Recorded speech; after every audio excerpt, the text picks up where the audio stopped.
El fantasma errante.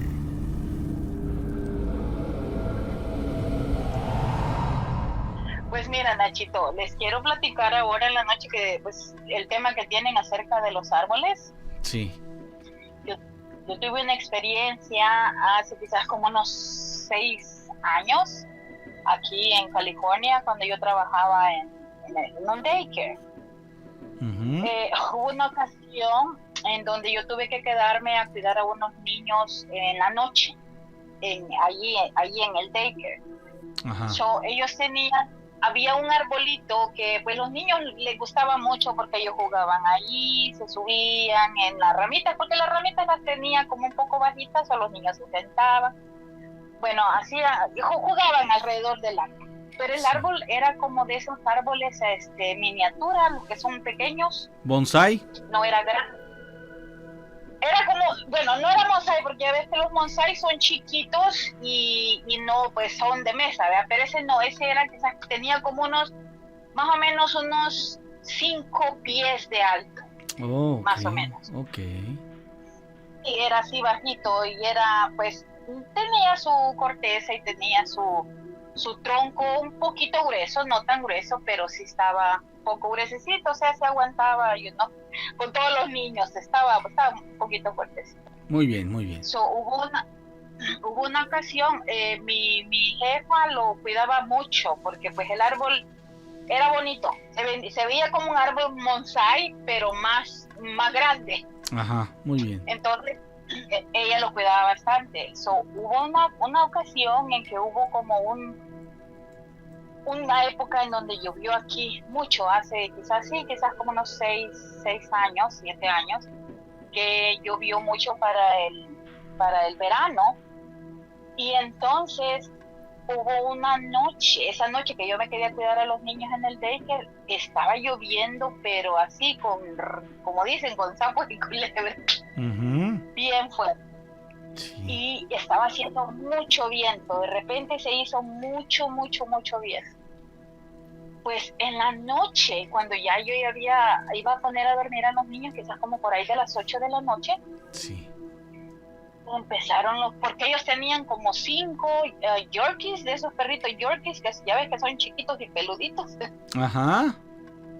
Tenían como 5 de esos perritos y los perritos empezaron a ladrar porque se oyó, Nachito, un sonido raro, un sonido bien raro que ya hasta ahí, pues yo me asusté porque dije yo, ¿qué es ese ruido?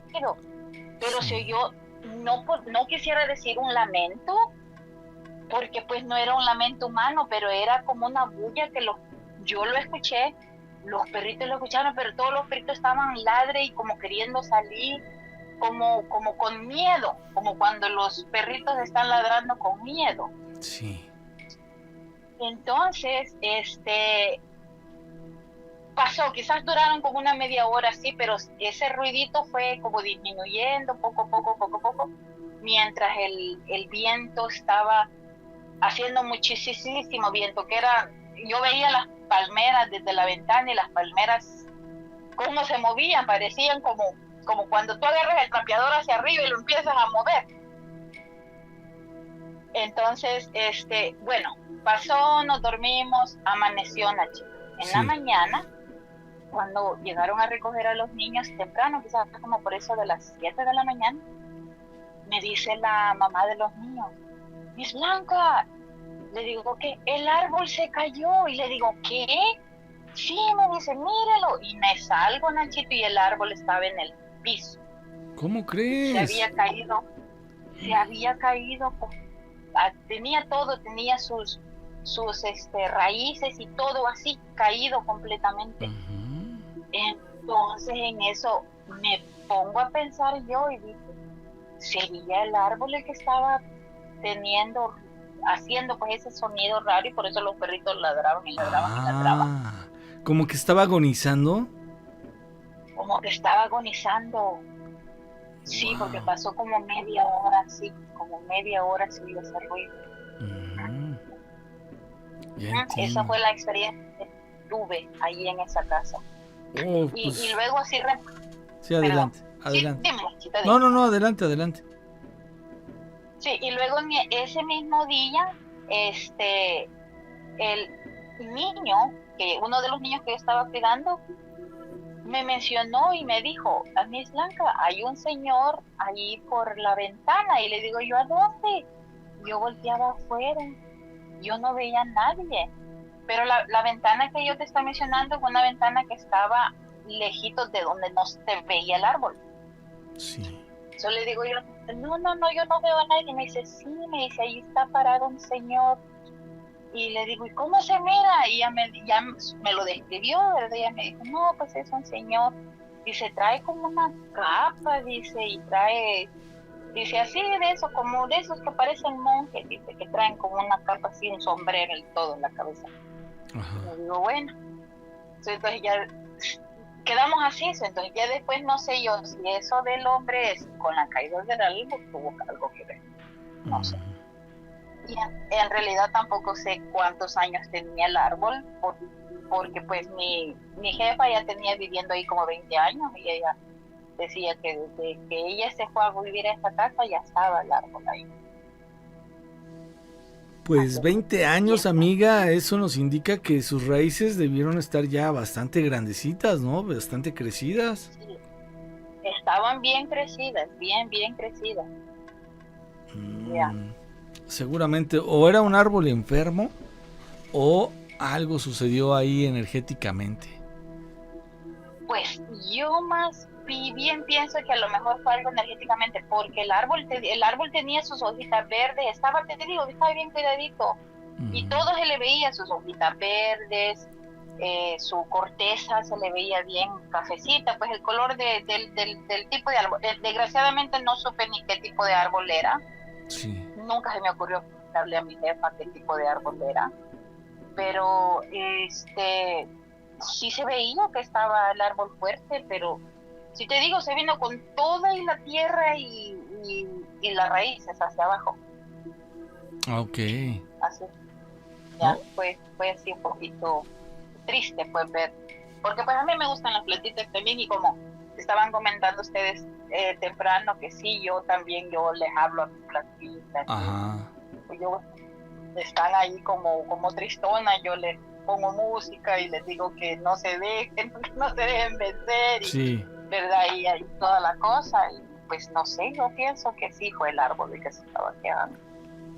Vaya, mi querida amiga, qué impresionante historia.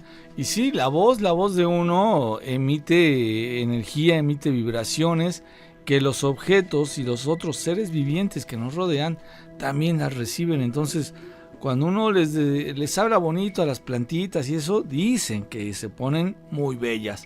Y cuando uno les dice groserías, las trata mal, con desprecio, pues empiezan a ponerse bastante secas, vamos, Sí, su triste. follaje se pone, sí, es poco hasta que se mueren, ¿eh? Sí, es cierto. Yo, aquí en mi casa también, yo cuando nos movimos aquí hace 11 años, había un árbol bien grande, alto, mejor dicho, y de repente, quizás como a los años que teníamos de estar aquí, se murió. Se murió así, de la nada. Quién sabe por qué se murió, pero el tronco lo tenía quizás como unos 3 pies así de ancho. Uh-huh. Y se murió el árbol. Nunca supe, y yo le pregunté al señor que venía a hacerme la yarda, y yo le dije que si podía hacerle algo para salvarlo, pero no, me dijo el señor que le chequeó su tronco, y me dijo, no, doñito, ese ya el tronco ya está seco, ya no hay nada que hacer. Qué mal. Pues sí, mi querida Blanquita, te agradecemos mucho una vez más tu participación. ¿Qué tal, Gina y Nacho? Buenas noches. Hola. ¿Cómo han estado? Espero que estén bien. Un saludo a todos los que nos están oyendo por medio de las redes sociales. Nuevamente aquí dando una historia referente a los árboles que mencionaban, ¿verdad? Uh-huh. Árboles grandes que esconden muchos misterios. El que quiero mencionarles es de uno que ya tiene sus años. Dice la gente que tiene este árbol del que yo les hablo alrededor de 250 años. Es un árbol grandísimo. Espero un día mandarles la fotografía de ese árbol y vean qué tan grande es. Un tronco con un diámetro enorme, un follaje muy verde, unas hojas que nunca se secan, una sombra muy, muy grande. Cuando era pequeño pasaba en ese lado de aquel enorme árbol después de que salía con mis amigos y siempre pasaba tarde. Entonces en una ocasión yo sentí que de las ramas de un árbol algo estaba extrañamente estaba colgado o parado y no alcancé a distinguir bien porque no cargaba ni una linterna ni nada, y menos un teléfono. En ese tiempo yo tenía 10 años. Era imposible tener un teléfono en esos días. Después yo supe que ese árbol se ocupaba mucho para lo que era antes, ahora sí que para juzgar a la gente que se portaba mal. Hablamos de gente que hurtaba, gente que cometía actos muy graves o graves para aquella época y se castigaba con la horca. Me dijo una señora que ese árbol fue utilizado para eso y todavía se pueden apreciar entre sus ramas algunos que otras, unos mecates que se ocupan para amarrar ganado, pero ya está muy podridos, ya se está perdiendo entre la corteza del mismo árbol. Es un árbol que ha sido testigo de muchas ejecuciones de aquellos tiempos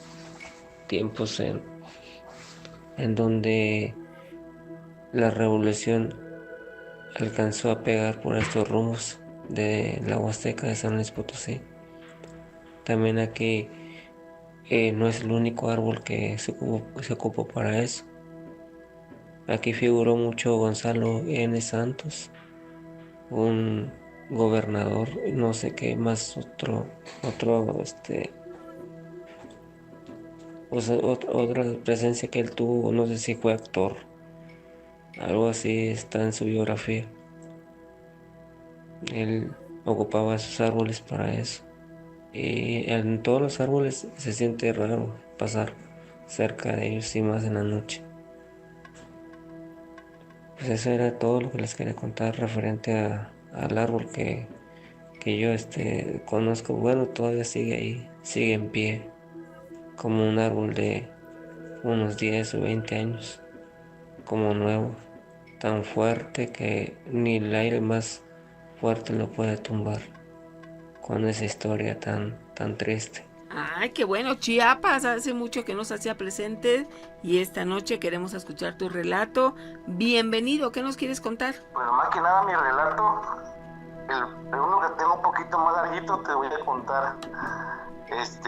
Yo, cuando tenía yo la edad de 15, 16 años, yo cada que yo dormía, sentía yo que me molestaban cuando dormía. En una ocasión estaba yo durmiendo y sentí que me dieron un golpe, como un piñazo, pero en el pecho, un golpe en el pecho. Yo pensé que era mi hermano, el menor, que me estaba haciendo alguna maldad o algo. Me agaché y salí caminando de mi cuarto despacito. Estaban todas las luces apagadas, eran como las 2 de la mañana. Y yo dije, voy a agarrar a mi hermano, y pues yo dije, le voy a hacer la maldad igual. Pero yo salí, llegué al cuarto de mi hermano, estaban durmiendo todos y pues no es nada, no pasó nada. Pues regresé y me acosté nuevamente. Bueno, y pasó posteriormente, durmiendo, yo hacía ejercicio, no era yo una persona que dijeran que estaba yo gordo, que sentía ellos que se me subía la huesuda, como dicen muchos, y todo Sí. eso, ¿no? En otra ocasión, yo terminando, porque yo vivo a un costado de una unidad deportiva, salía yo a hacer deporte todas las noches y todo, terminaba yo, me acostaba yo a dormir, y me pasó que estaba yo durmiendo. Sí. Claramente sentí que me empezaron a asfixiar. Logré ver a la persona prácticamente como una sombra, pero como una sombra de una mujer, no de un hombre, como una mujer, que me empezaba a faltar. Yo lo que hacía en ese entonces era dejar en vez de ponerme a pelear con él, me relajaba yo. Y a eso me volvía yo a levantar. Bueno, pasó. Yo me acuerdo que una vez después de que llegué de la escuela, porque tenía yo la escuela cerca, llegué y me acosté en una cama boca abajo en mi cuarto y me empecé a dormir. En eso sentí que algo empezó a caminar, como moviéndome el colchón, así como que sentía yo. Sí. Y en eso sentí que me iba a tocar. Yo dije, era mi hermano que me estaba haciendo alguna maldad, y me volteo porque me dormí boca abajo. Me volteo y tiro un golpe, como quererlo golpear al que me quería tocar atrás, en la espalda. Tiro el golpe.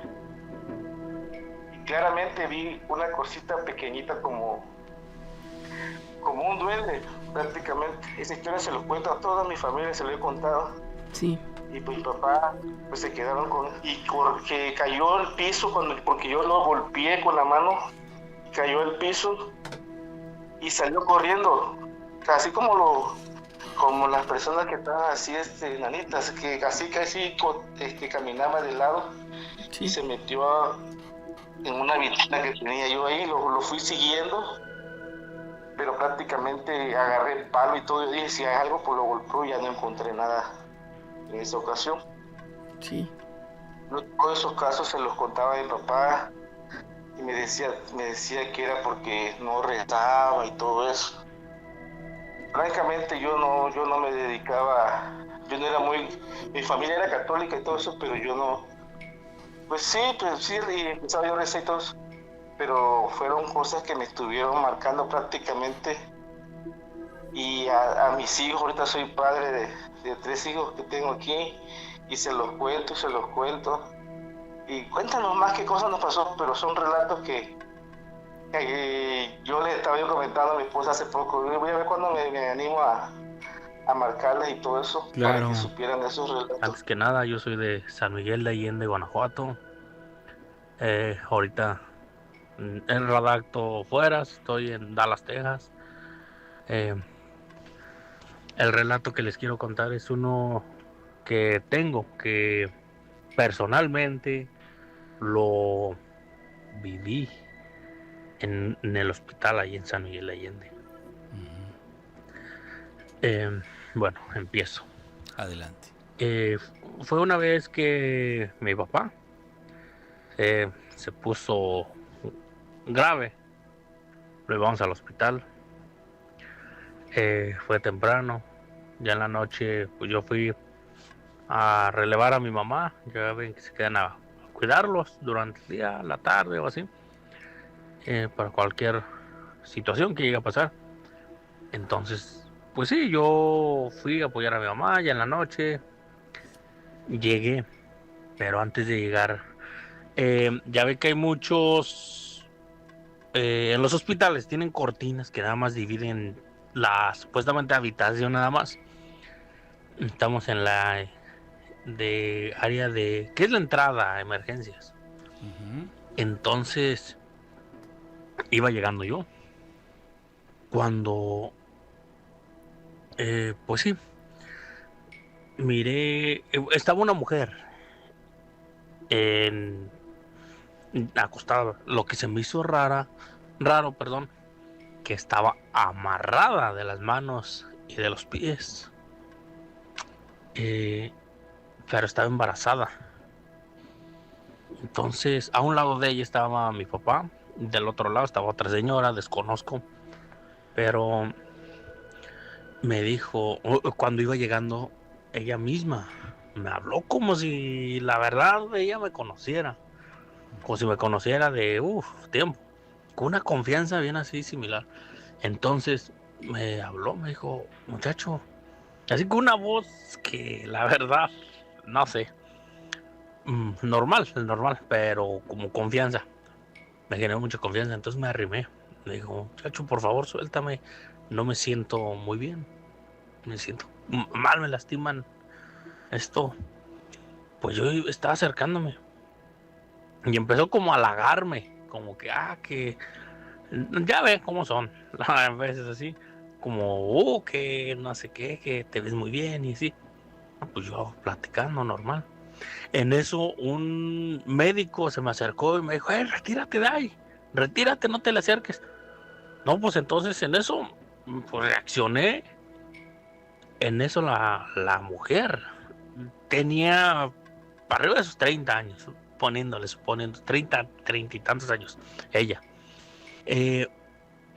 Fue cuando ella habló, pero con una voz que, no, neta que me quedé sorprendido, nunca había escuchado algo así. Me retiré, bueno, me separé poquito. En eso le dijo al médico, le dijo, eres un bastardo, no palabras. Órale. Que hijo de que no sé qué tanto. Dije, pero si no era así. Pero con una voz que si fueran como 3 personas, 4 personas, varias personas en ella misma, en la voz. Y volteó a verme y todo, así ya, como quien dice, ya no era la persona que me veía bien, sino que tanto. Y me maldecía, me decía que maldito, porque no me soltaste, me hubiera soltado. Y maldecía a su bebé, estaba embarazada. Y decía, este bastardo me lo voy a tragar. No me digas. Me lo va a tragar, lo voy a arrastrar hasta el infierno. Y no, neta que se siente muy feo, se siente horrible. Y unos gritos horribles. A un lado estaba mi papá, a un lado estaba una viejita, ya en cama y estaba su hija de la viejita que estaba en la cama. La misma mujer le comentó, le dijo, me voy a llevar a este bastardo, que es un niño, a su bebé. Pero también me voy a llevar a esta, con perdón de las palabras, a esta maldita anciana que está aquí a mi lado. Arderán en el infierno. La hija de la viejita me decía y le dijo al médico, por favor, dígale que no diga esas palabras. No, pues obvio. ¿A quién le va a gustar que hablen esas palabras? Entonces, pues, no, neta que no podíamos así. Yo que estaba en shock. Volteé a ver a mi papá, pero las cortinas estaban puestas. No sé cómo sabía que había personas así a los lados. Llegó la pareja el esposo de esa mujer. Y lo maldecía, le decía, de todo. A los médicos les decía que arderán con sus pecados, de no sé qué tanto.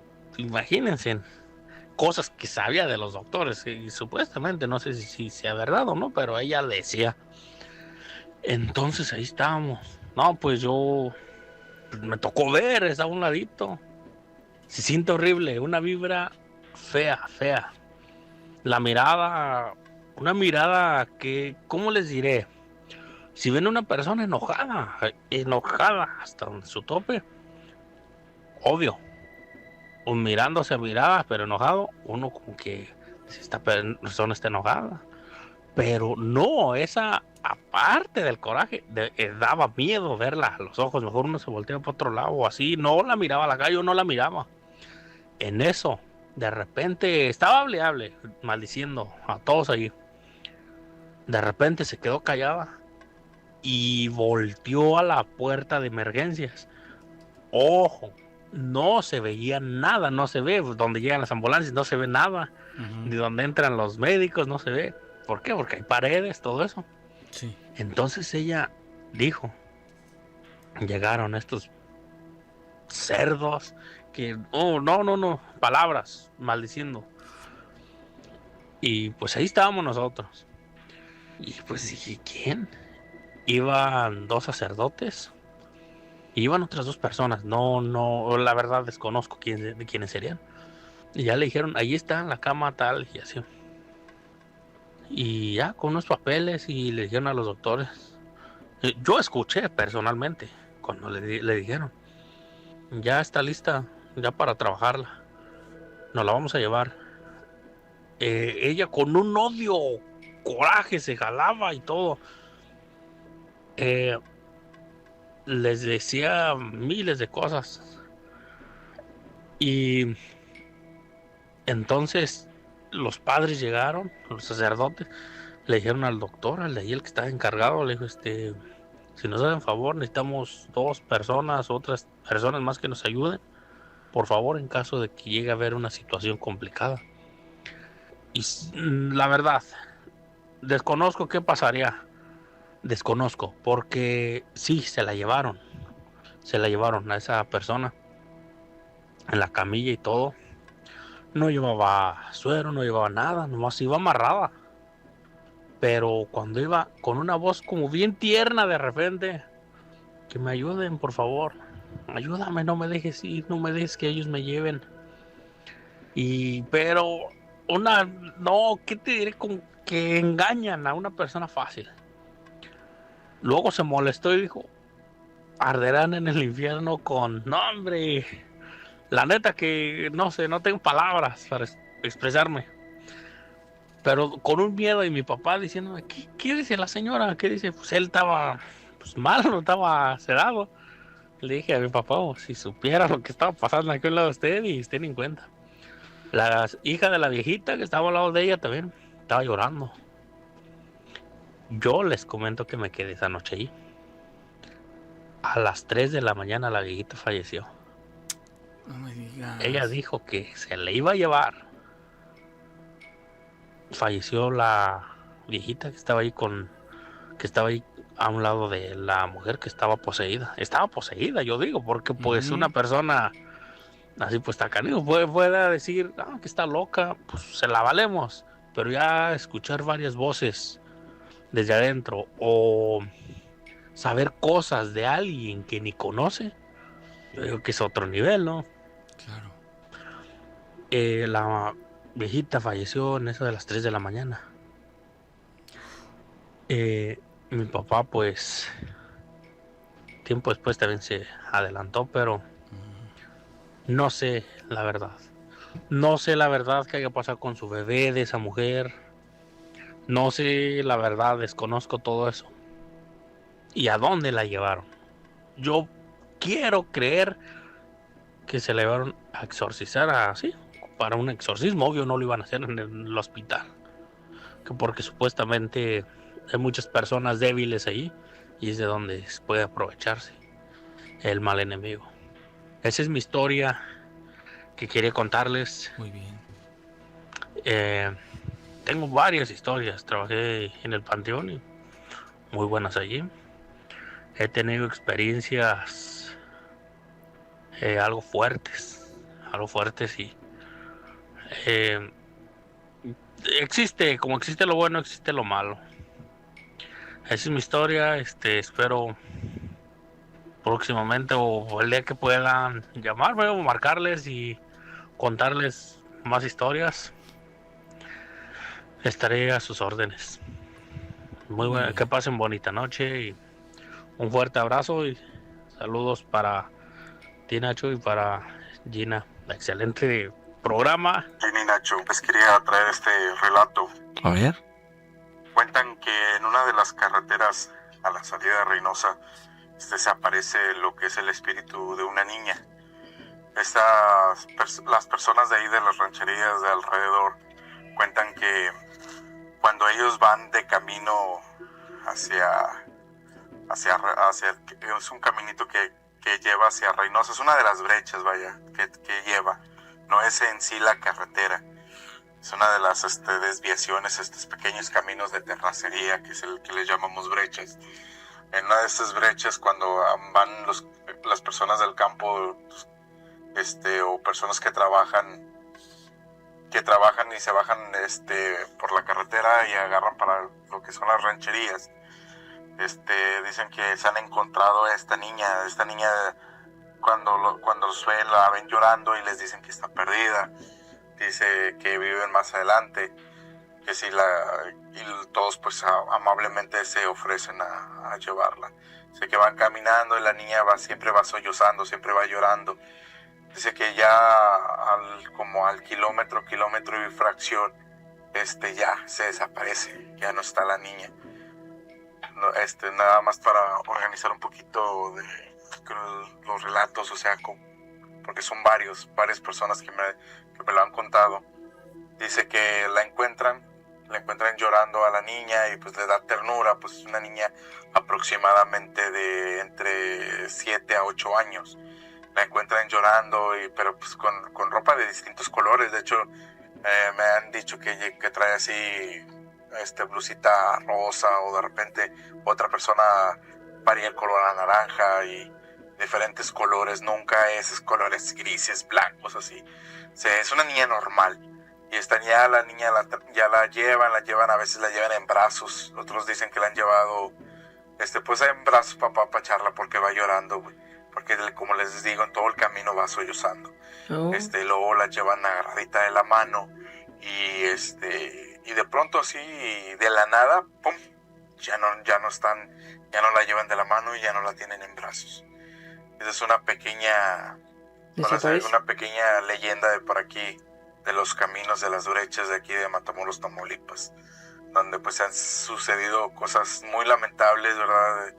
De las desapariciones de muchas personas, de muchos niños, jóvenes, adultos, de todo. O sea, ya saben la inseguridad aquí en Matamoros, y la verdad, quién sabe, esta niña, esta alma en pena, o no sé si sea un alma en pena de una niña, o porque pues, hay un debate muy grande en el que se dice que no existen los espíritus de los niños, pero bueno, ahí se los dejo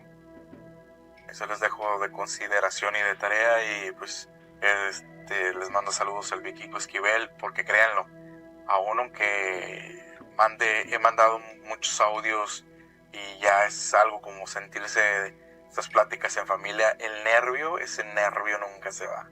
Siempre se tiene presente ese nervio de relatar nuestras vivencias o las vivencias de alguien más. Hola, buenas noches, ¿cómo te llamas? Araceli Naranjo, desde aquí de Chalco, Estado de México. Perfecto. Bueno, pues comienzo mi relato. Claro. Adelante. Ajá. Bueno, estaba yo de llamadas de ultratumba o algo así, ¿no? Sí. Sí, correcto. Hace 4 años mi papá murió. Él murió en el hospital de la Marina y solo yo me quedaba con él. Más o menos estuve como un mes con él, cuidándolo de día y de noche. Después de que él muere, me dejó unas pertenencias de él y me encargó mucho que sus cosas no se las tiraran, ni se las quemaran, ni nada de eso. Entonces, pues yo la verdad tomé nada más lo que tenía él allí en el hospital, que eran él tenía 2 celulares. Ya después de que tomé sus pertenencias que él tenía en el hospital, a los 3 días, estaba yo en mi recámara y pues estaba yo tratando de asimilar toda la situación. Y pues realmente los únicos que me acompañaron en esta situación fue mi esposo y mis hijos. Entonces yo tenía sus 2 celulares. Ciertamente los revisé. No había pues realmente muchas cosas extraordinarias en él. Tenía los números de algunos parientes nada más y de algunos amigos. Los puse a cargar porque mi hija me hizo el comentario. Me dice: mamá, ponlos a cargar porque si le llegaran a hablar a mi abuelo, pues darles la noticia de que ya no está, por educación o por lo que ustedes quieran, ¿no? Entonces, bueno, los puse a cargar. Mi esposo estaba abajo arreglando algunas cosas y me estaba yo arreglando mi recámara. ahí estaba también mi celular. Me hablan por teléfono y contesto. No, la llamada no la había yo, más bien el número yo no lo había identificado, pero contesté y estaba bueno, y pues no me contestaron, nada más escuchaba como un vacío. Colgué, me vuelven a llamar. Sí. Ah, no miento, ahí le llamaron a mi esposo y él contesta, bueno, y pues nada, me vuelven a llamar a mí del mismo número y vuelvo a contestar, pero en eso ya se intercambian las llamadas, no sé qué sucedió ahí, y es la voz de mi esposo que me dice, ¿qué pasó? Le digo, ¿qué pasó de qué? Me dice, ¿me hablaste? ¿O qué pasó? Le digo, no, pues no sé, ¿de qué me hablas? Total, que como yo estaba un poco tensa, pues yo hasta le grité, digo, ¿qué te está pasando? ¿Por qué me haces estas bromas? Sí. Me dice, no, es que también a mí me hablaron. Y le digo, ¿de dónde te hablaron? Dice, pues me hablaron a mi teléfono este número y luego te marco a ti y ese mismo número me contesta. El caso es de que se hizo una revoltura, Sí. que cuando nos damos cuenta del número, es el número de mi papá. O sea, yo ni siquiera lo conocí ese número porque no eran 2 teléfonos los que él tenía. Ya cuando veo, pues ese era el número, el de mi padre. Entonces, Ajá, de donde me hablaron, pero también le hablaron a él de ese mismo número y él estaba abajo y ya después él volvió a marcar a ese número, pero después no sé cómo fue, el caso es que me marcaron o me marcó él, pero ya ahí se dio la diferencia de las llamadas y era el teléfono de mi papá de donde me estaban hablando. Aquí lo curioso era que yo tenía sus teléfonos cargando y pues nadie movió los teléfonos porque solamente yo estaba en la recámara. oye, entonces, ¿tú crees que tu papi trató de darte un mensaje? Pues realmente, mira, yo soy católica. A mí, lejos de sentir que me dieron mensaje, a mí me dolió mucho la situación. Porque yo dije, Dios mío, ¿cómo es posible que si yo ya entregué a mi padre, todavía él está apodado en algún lugar? ¿Sí? Si se supone que ella debe de estar donde debe de estar, ¿no? Entonces yo dije, ¿qué está pasando? Pues yo la verdad lo único que hice fue orar mucho por mi papá, pues para que pudiera trascender. Claro. Pues ya después de ahí lo empecé a soñar mucho, casi era diario cuando yo lo soñaba. Lo malo de esto es que la verdad yo lo soñaba como molesto conmigo y no sabía ni por qué. Lo soñaba mucho que él estaba como en un lavadero de la casa donde antes vivíamos todos como familia, lavando, y siempre lo soñaba lavando algo. Y yo le decía, ¿qué lava, papá? Y me decía, mi camisa, hija, para irme, porque me tengo que ir a trabajar, algo así me decía. Y yo le decía, yo le ayudo a lavarla, pero siempre era lo mismo.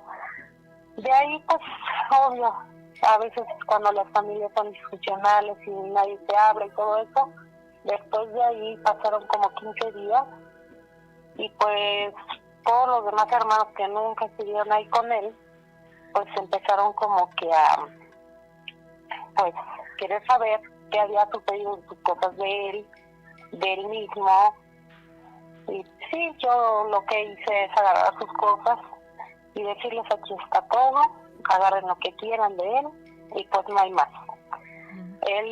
Ciertamente cuando yo me quedaba con mi papá en el hospital, todas las noches me decía, hija, y me decía, fíjate, dice, ¿sabes manejar los cajeros?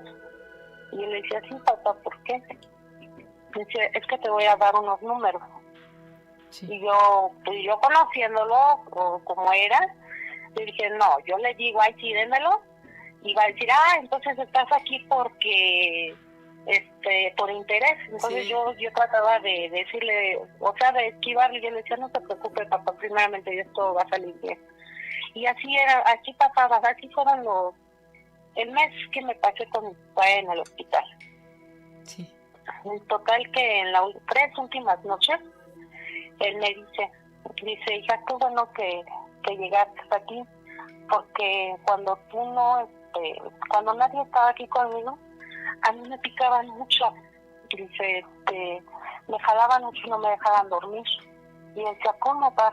Y digo, es que vienen los doctores a revisarlos. No, hija, no eran los doctores, porque yo conozco a los doctores. Dice, nada más me agarraban en la noche y ya empezaban a jalarme. Dice, no sé, dice, no alcanzaba yo a ver de dónde, dice, pero era de a un lado de la cama y me empezaban a picotear y a jalar. Dice, pero mira, dice, llegaste tú y ya no me hace nada y ya descanso. Y pues yo agarraba en las noches y me ponía a hacer mi rosario. Sí. Y bueno, a final de cuentas, después pensé que se quedó con esa intriga él de que, no sé, pero pues él tenía pues algunas cuentas en el banco, no en uno, sino en 2 o 3. Sí. Pero realmente nunca no me interesó saber los números, ni mucho menos. Y pues a lo mejor luego cuando platicamos entre mis hijos y mi esposa, dice, a lo mejor lo que quería es darte los números de sus cuentas. Dice, pues ni modo. Ya después yo me enteré que después de 3 años, si no reclaman, no sé si el banco se los quede, o si él llegó a tener alguna albahaca, pues le tuvieron que haber llamado. Sí. Pero realmente ya de ahí nosotros pues nada más lo que hicimos fue entregarlo, ya no supimos más de nada ni de nadie. Y pues ese es mi relato. Fíjate que el hecho de que tu papi, a partir de que tú llegaste a cuidarlo, ya no se sentía intranquilo, yo creo que también esto te da a ti pues una paz, ¿no? Más tranquilidad. Pues nosotros te agradecemos muchísimo que hayas platicado esta parte tan íntima y que quisiste aquí en la familia peludomaníaca expresarlo. Ay, muchas gracias. Pues luego les tengo otros relatos, porque la verdad sí está muy... en la familia han habido muchísimas situaciones, bueno, desde que yo era pequeña, pero pues ya otras ocasiones les iré contando. Esto realmente fue una de las cosas más fuertes que yo viví con mi padre. Sí. Y pues ya al final, el último sueño que yo tuve con él, fue cuando empezaron a querer saber de él y de sus cosas y pues hasta de su dinero. Yo les dije, pues dinero no hay, aquí está todo, quieren ir al banco, quieren todo, hagan lo que quieran, pero realmente a mí nunca me dio nada, necesito nada. Quieren lo demás, ahí está, inclusive fotografías, muchas cosas que él guardaba, ¿no? Desde hace mucho tiempo. Sí. Y ese último sueño que yo tuve con mi papá, me abrazó y me dijo que ya se iba y que yo no tomara en cuenta todo lo que decían, que ya los dejara, que ellos se arreglaran solos.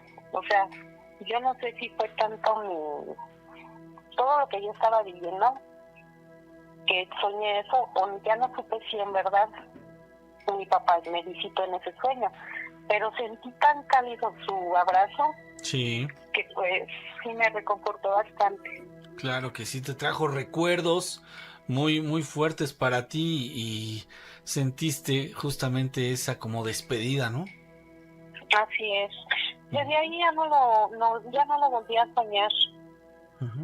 Sí. Pues yo creo que fue un mensaje y el hecho de que tú hayas estado en los últimos días de tu papá con vida, yo creo que también esto te deja en paz contigo misma como hija. Así es. Pues muchísimas gracias y te deseamos excelente noche. Gracias, lo sigo escuchando. Claro, y cuando quieras, ya sabes, nos mandas un mensaje y nos reportamos contigo. Órale, pues ahí depende de lo que vayan sacando, pues ya les voy dando algunas cosas, porque sí hay bastantes cosillas. Claro, claro. Es un hecho. Mucho gusto. Buena noche. Hasta luego, mi amiga. Muchísimas gracias. Estas cosas a veces son tan personales, ¿verdad?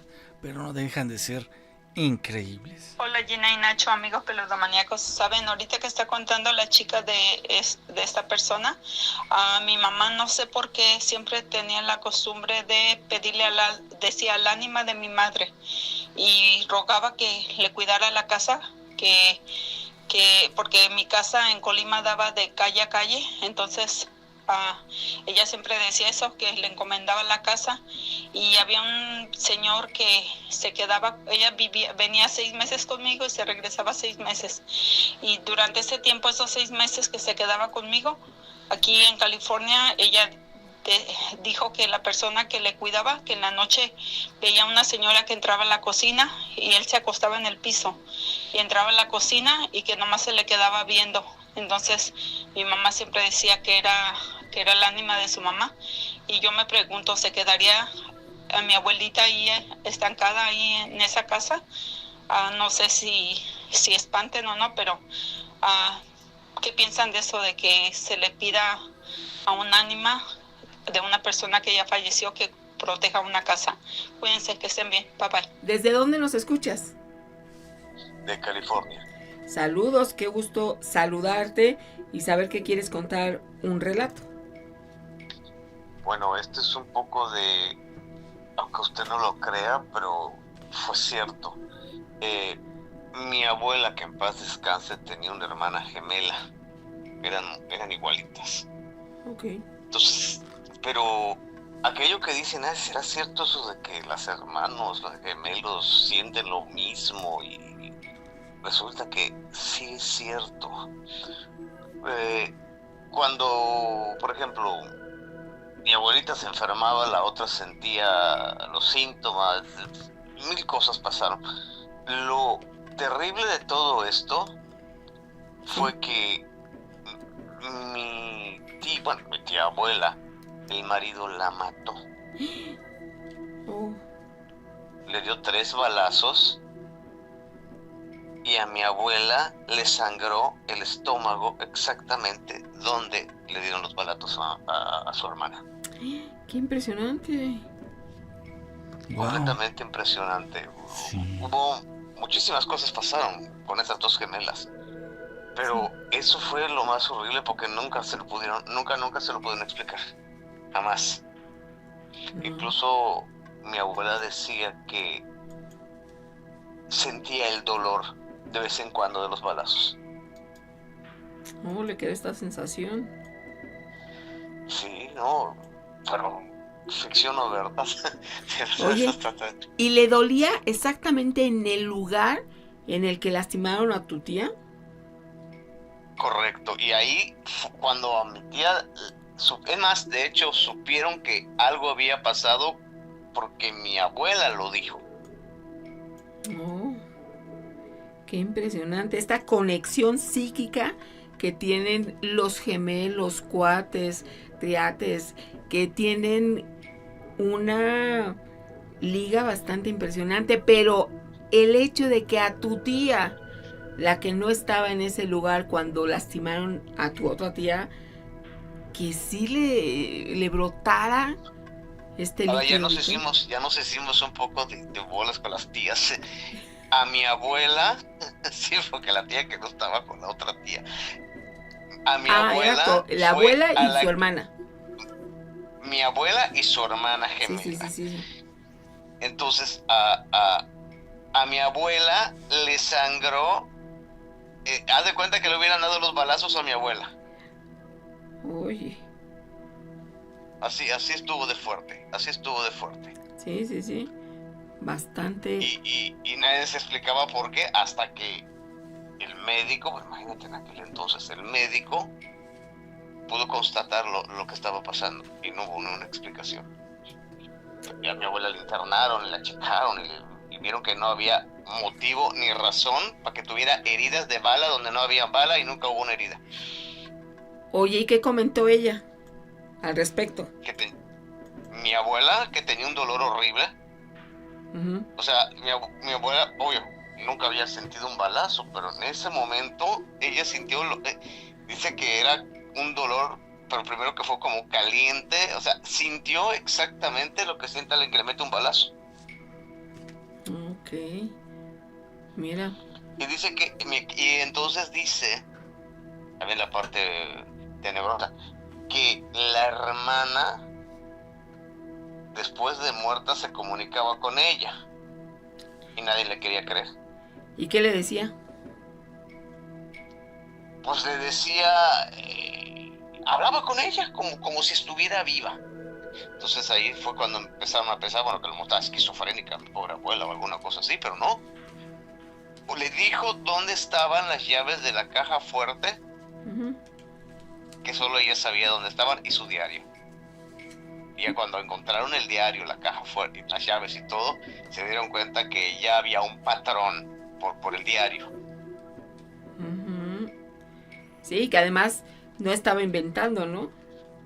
No había forma de que esa, porque acuérdate que las cajas fuertes antes eran grandísimas, parecían armarios. Sí. Ajá. Entonces, esa caja fuerte, a alguien se le ocurrió ponerla en el piso.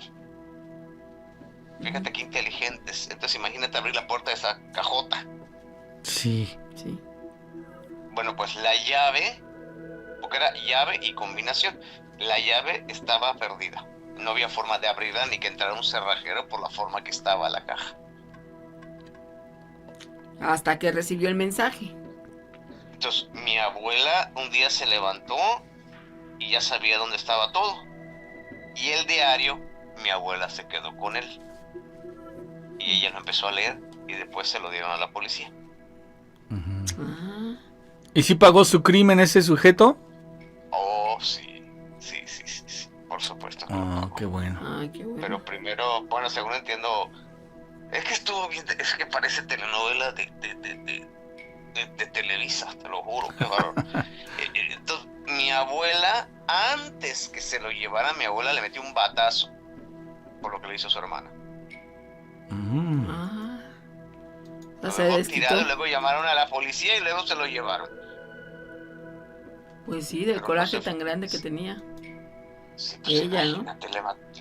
Pues es que ahí es cuando uno dice, el alma se puede dividir. Algo. O sea, ¿será que cuando nacieron se dividió un alma?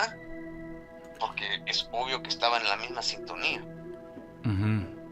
Pues eso se resume a la conexión psíquica. Exacto. Sí. Sí, pero que no es solo, ahí no había solo conexión psíquica, ahí había conexión física también. Porque ¿cómo es posible? Sí, no, es algo inexplicable, no cabe duda que es algo inexplicable. Y sí estamos hablando de un nivel impresionante. Pero yo sí creo que se trata de dos almas diferentes, ¿no? Porque el alma precisamente, dicen los estudiosos, que se acentúa en nuestras emociones. Es decir, pues las emociones de tu abuela con las emociones de su hermana estaban muy conectadas, casi como una, pero desde luego que tu tía abuela tenía su propia alma y lo mismo tu abuelita, ¿no? Porque si no hubiese sido cuestión de que se pierde un alma y se pierden las dos. El fantasma errante.